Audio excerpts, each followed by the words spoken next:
Bonjour et bienvenue à tous sur cette nouvelle vidéo. Si vous ne me connaissez pas, je m'appelle Audrey Kowalczyk, je suis magnétiseuse, médium et formatrice et je vous partage ici des outils spirituels pour votre quotidien, pour mettre de la magie dans votre quotidien. Merci aussi à vous si vous me suivez déjà pour tous vos commentaires, pour vos likes, vos partages. Concernant cette vidéo, merci Georges pour la suggestion, vidéo dans laquelle nous allons parler de lithothérapie, c'est-à-dire de pierre. Si comme Georges vous avez des idées de thèmes à aborder, n'hésitez pas à me les partager en commentaire ou en message privé, je me ferai un plaisir d'y répondre. Comme je ne fais pas des vidéos très régulièrement, je vous invite tout de suite à vous abonner si vous aimez ce genre de contenu. Qu'est-ce que la lithothérapie? La lithothérapie, c'est la science des pierres. Les pierres qui sont donc considérées aussi comme des cristaux qui appartiennent au monde minéral de cette planète Terre. À quoi ça sert un cristal? Un cristal, c'est donc une pierre dont on va considérer certaines vertus émotionnelles, psychologiques et énergétiques. Porter une pierre sur soi, ça permet de travailler avec les énergies de la pierre. Donc chaque pierre possède son énergie propre qui va agir sur différents domaines de notre personnalité, de notre vie, de notre façon de voir le monde. Porter une pierre, tout simplement, ça nous permet à la fois donc d'agir d'un aspect énergétique sur nos propres énergies et les énergies qui nous environnent directement, mais ça permet aussi de renforcer une intention psychologique, quelque chose qu'on a envie, une qualité qu'on a envie de développer chez soi. Donc une pierre, comment ça s'utilise? Eh bien généralement on va la porter sur soi. Maintenant on peut aussi mettre des pierres dans notre environnement direct. Ces pierres vont agir de façon un peu plus subtile sur nous-mêmes, mais de manière générale sur notre environnement direct. En général, on considère que lorsqu'on casse une pierre ou qu'on la perd, c'est qu'on n'en a tout simplement plus besoin. Le travail est fait. Une pierre, ça se nettoie régulièrement. C'est très important parce que en fait, selon les vertus de la pierre, elle va être elle-même impactée plus ou moins par l'environnement. Donc la majorité des pierres ont besoin d'être nettoyées très régulièrement. Et ensuite, une fois qu'elles sont nettoyées, eh bien, on va faire une phase de rechargement et ensuite on ira les ranger. Une pierre, comment ça se nettoie? Eh bien, ça se nettoie principalement à l'eau salée ou l'eau claire. Vous entendrez parfois parler de besoin d'utiliser de l'eau déminéralisée parce que nos sols sont carrément pollués. Oui, c'est vrai, mais une pierre, on va le voir, ça marche énormément avec notre intention. Du coup, on fait au mieux. Évidemment, si vous avez l'occasion de vous rendre au bord d'une rivière ou à la mer, emmenez vos pierres, ça leur fera l'occasion d'un excellent nettoyage. Attention, toutes les pierres n'aiment pas l'eau salée, certaines en ont besoin.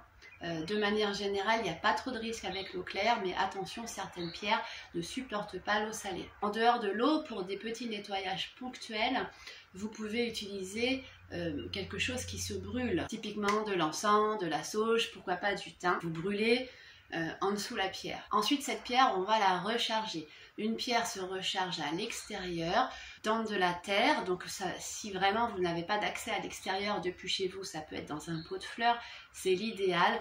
L'idéal étant que soit elles prennent les rayons du soleil, soit elles prennent les rayons de la lune. Pareil que pour l'eau, certaines pierres ne supportent pas le soleil, toutes en général aiment la lune. Il y en a qui vous diront que vous pouvez les enterrer, c'est pas nécessaire, et puis pour en avoir perdu un certain nombre, c'est pas quelque chose que je vous conseille vraiment. Le petit plus que je peux vous conseiller, c'est éventuellement de mettre ces pierres au pied d'un arbre, d'une plante, et puis si vous voulez aller plus loin, demandez à cette plante, à cet arbre s'il est d'accord pour recharger ces pierres. Traditionnellement, on va sortir nos pierres à la pleine lune, puisque l'énergie de la lune à ce moment-là est beaucoup plus intense. Autre alternative pour recharger vos pierres, vous pouvez aussi les mettre un temps dans une coquille Saint-Jacques, disposée vraiment très simplement. L'idée étant que la coquille Saint-Jacques doit posséder 12 stries minimum. C'est une question d'onde de forme que j'ai pas le temps de développer ici, mais ça va participer, une fois nettoyée, à élever l'énergie, l'action de vos pierres. Enfin, vous avez ce qu'on appelle une géode où vous pouvez également placer vos pierres à l'intérieur. Vous avez donc nettoyé vos pierres, rechargé vos pierres, vous allez maintenant les stocker. Attention, toutes les pierres ne vivent pas bien les unes à côté des autres, donc ça c'est quelque chose qu'il faut vérifier avant de les ranger. Attention aussi à ne pas mettre trop de pierres dans votre environnement, puisque vous allez agir sur plein de domaines énergétiquement en même temps, ça risque d'être un peu lourd. Donc vraiment choisissez précisément les pierres, ou même la pierre. Moi je vous conseille de ne pas en utiliser trop d'un coup.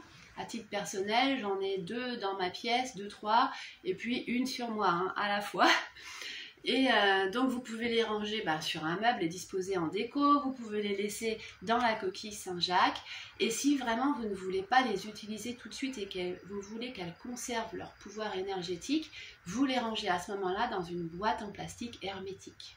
Comment on choisit une pierre? Alors, contrairement à une croyance commune, bon, on va nuancer cette croyance, mais on ne choisit pas forcément une pierre à l'intuition. L'idée étant, avec une pierre, c'est de travailler sur quelque chose qui est en nous, qui résiste, et au final, c'est souvent lié à des parts de déni. Donc quand on va choisir une pierre à l'intuition, bien souvent, on va choisir une pierre qui va pas trop nous faire bosser, qui va pas trop aller creuser, qui va plutôt rester en surface, voire même nous conforter dans les acquis qu'on a déjà, puisque l'idée d'une pierre, c'est de développer de nouveaux acquis. Moi, je vous invite quand même à vérifier auprès du vendeur ou du lithothérapeute si cette pierre vous est indiquée en fonction de vos besoins du moment. Maintenant, voilà, la façon la plus simple de choisir une pierre, c'est de décider ce dont on a besoin, ce qu'on veut développer, et ensuite se rendre dans un magasin spécialisé où le lithothérapeute, le vendeur, la vendeuse saura nous conseiller la pierre qui va agir précisément sur ce qu'on souhaite. Alors des pierres, il y en a, autant qu'il y a de cailloux sur Terre, des milliers, voire peut-être même des milliards, je n'y connais pas suffisamment.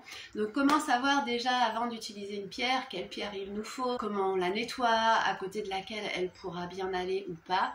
Pour ça, moi, je me réfère à des ouvrages de référence, qui sont tout le temps dans ma bibliothèque et que je peux vous conseiller ici. Donc on a la Bible des cristaux, je vous mets les références dans la description, et le dictionnaire de la lithothérapie. Pourquoi j'en ai deux? J'en ai deux parce qu'il y en a un, on va retrouver par rapport au lexique l'ensemble des pierres dans l'ordre alphabétique, je crois, tandis que l'autre, on va pouvoir avoir un index qui nous permet de rechercher selon les effets produits. Et puis il y en a un qui est beaucoup plus technique, l'autre qui est un petit peu plus énergétique. Donc je trouve que ces deux-là font bien la paire. Vous avez pareil un tas d'exemples d'ouvrages de lithothérapie, donc vraiment vous avez le choix, ne vous arrêtez pas à ces deux-là si vous ne les trouvez pas dans votre quartier. Pour aller plus loin, pour que vous compreniez bien aussi le fonctionnement des pierres, je vous ai préparé un petit ensemble de pierres typiques qu'on va aller voir ensemble, les pierres les plus courantes, alors que ce soit pour la vie quotidienne et puis de manière générale dès qu'on a des interactions énergétiques dont on a conscience. Ici, vous avez la labradorite. Alors la labradorite, traditionnellement, c'est ce qu'on appelle une pierre de protection. Pierre de protection, pierre du thérapeute, pierre du chaman. La labradorite a pour vertu d'absorber les énergies environnantes dites négatives. C'est-à-dire ça nous permet de ne pas être pollué finalement par l'impact émotionnel environnant. Alors attention, comme toutes les pierres de protection, je vais vous parler tout de suite ensuite de l'œil du tigre. Une pierre de protection, ça ne s'utilise pas à tout va. Donc évidemment, ça typiquement, c'est une pierre pour mettre dans une pièce. Je ne me balade pas avec au cou. Vous en avez des formats beaucoup plus réduits. Donc le petit bémol concernant les pierres de protection, attention, si vous sortez dehors avec une pierre de protection, prenez bien conscience que vous sortez quand même avec des énergies qui disent l'environnement peut être agressif et j'ai besoin de me protéger. Vous véhiculez clairement des énergies de peur. Maintenant, le danger existe parfois, alors notamment là typiquement pour les thérapeutes énergétiques, comme un chirurgien mettrait des gants, un thérapeute énergétique va mettre un minimum de protection, mais aussi si vous êtes particulièrement fatigué, que vous savez que vous allez manger avec belle maman qui risque de vous agresser tout le long du repas, ou alors votre patron, bref, vous voyez, des fois il faut reconnaître un petit peu qu'on risque d'être plus sensible à l'environnement. Donc dans ce cas, la labradorite est parfaitement adaptée. C'est une pierre qui se rince à l'eau claire et qui va se recharger à la lune. La labradorite déteste le soleil et l'eau de mer. Enfin, la labradorite se nettoie très régulièrement. Alors une grosse comme ça, que vous avez par exemple dans votre bureau, vous allez la nettoyer environ une fois par mois à l'occasion des pleines lunes. Maintenant, si vous la portez en collier, nettoyez-la tous les soirs. Pourquoi ? Cette labradorite va éponger les émotions lourdes de l'environnement. C'est comme si vous faites du sport avec un t-shirt qui va éponger votre transpiration. Vous le remettez le lendemain matin, vous le remettez plein de sueur. C'est aussi pour ça que cette labradorite est plutôt déconseillée aux enfants qui peuvent être vraiment trop sensibles et finalement ça va leur créer une gêne à l'endroit de la pierre. Vous avez déjà un aperçu, une pierre, un effet énergétique, une intention. Autre pierre de protection, l'œil du tigre. Alors tout ce qui dit œil, attention aussi parce que ça a pour vertu de renvoyer les énergies négatives à la personne qui nous en a envoyé. Donc il faut vraiment savoir pourquoi vous l'utilisez et à quel moment vous l'utilisez. Si vous allez l'utiliser parce que vous vous préparez à une confrontation avec quelqu'un, eh bien l'effet de cette pierre c'est un peu tu me tapes, je te retape. Donc tu me retapes, je te retape, tu me retapes, je te retape.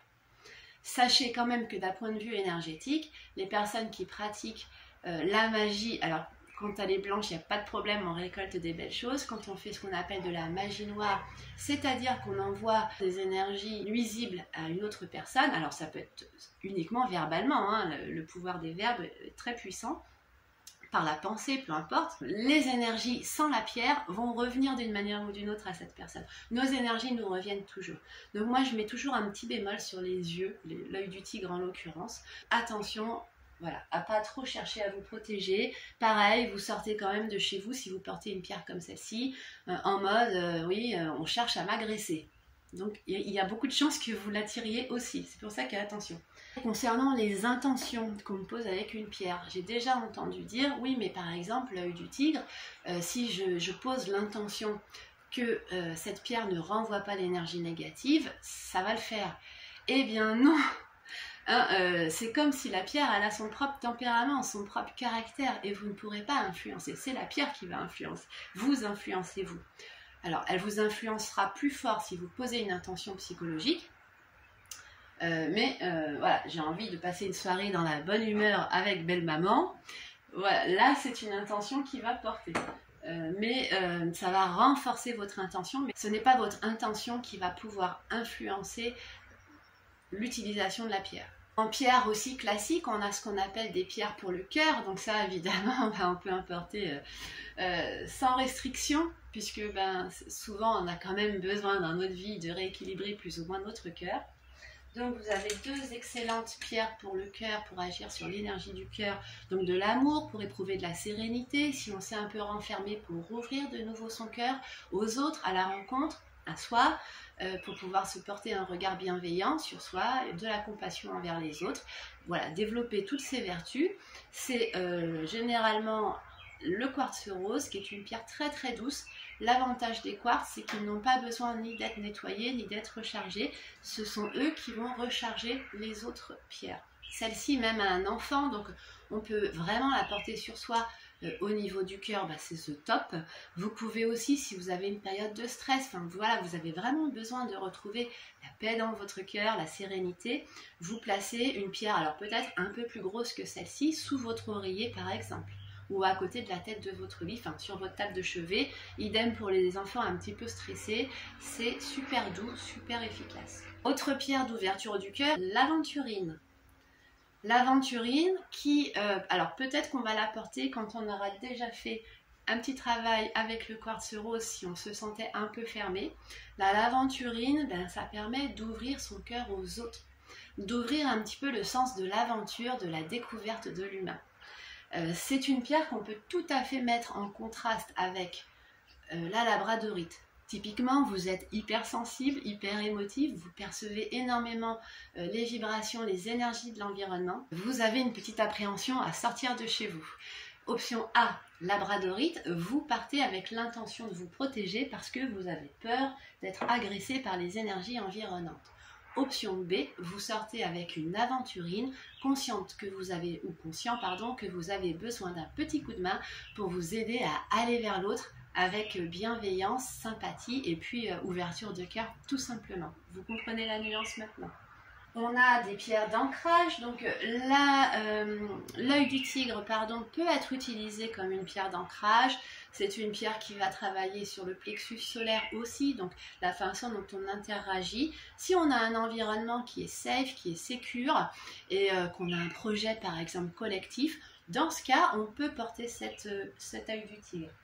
Sinon, vous avez typiquement une pyrite qui est une pierre, alors tip top, même pour les enfants, qui va favoriser la concentration et l'ancrage. On l'appelle vulgairement la pierre de l'architecte. Des idées claires, je sais où je vais, comment je vais faire, et je suis bien ancrée dans mon corps, dans la matière pour le réaliser. Vous avez aussi une pierre utilisée très fréquemment pour l'ancrage, c'est la tourmaline. Alors la tourmaline c'est pareil, c'est chouette, elle n'a pas spécialement besoin d'être nettoyée. Celle-ci typiquement elle est dans mon environnement, vous pouvez aussi la porter sur vous.